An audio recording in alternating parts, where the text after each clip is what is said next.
Hi friends, నేను ఒకటి చెప్తా వినండి.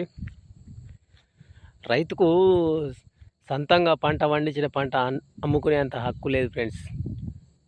ఎందుకంటే చెప్పంటావా, ఇప్పుడు 6 నెలలు కష్టపడి పంట తీసి కోసి కుప్ప పోసి అయిన తర్వాత రెండే ఆప్షన్లు ఫ్రెండ్స్.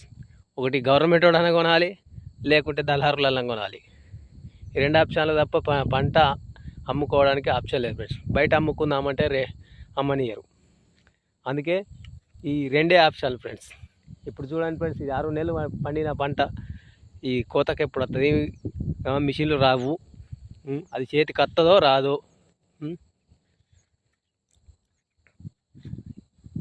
ఇట్లాంటి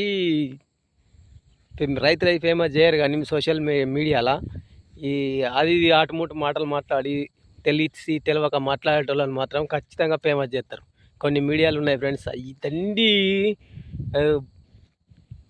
ఈ చేస్తుండ్రు ఫ్రెండ్స్.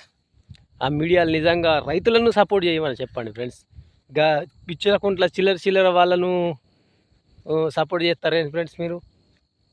మా రైతులకు చూపెట్టండి ఒకసారి, బయటకు వచ్చి మీకు అర్థమవుతుంది రైతుల కష్టం ఏందనేది తెలుస్తుంది.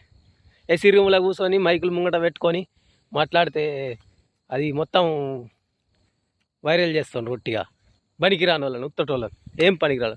దమ్ముంటే ఒకసారి మీ కెమెరాలు మైకులు పట్టుకొని వచ్చి ఒకసారి గట్టల పట్ట తిరిగి చూడండి, మీకు అర్థమవుతుంది రైతుల కష్టం ఏంటిది అన్నది. అసొంటి వాళ్ళను ఫేమస్ చేయాలి. కానీ మొన్న ఒక అమ్మాయి ఏం చేస్తుంది, సొంత ఇల్లు లేదంట. దానికి సొంత ఇల్లు ఉండి ఏం చేస్తుంది ఫ్రెండ్స్? మీరే చెప్పండి. నచ్చినట్టయితే కామెంట్ లైక్ అయితే చేయండి ఫ్రెండ్స్.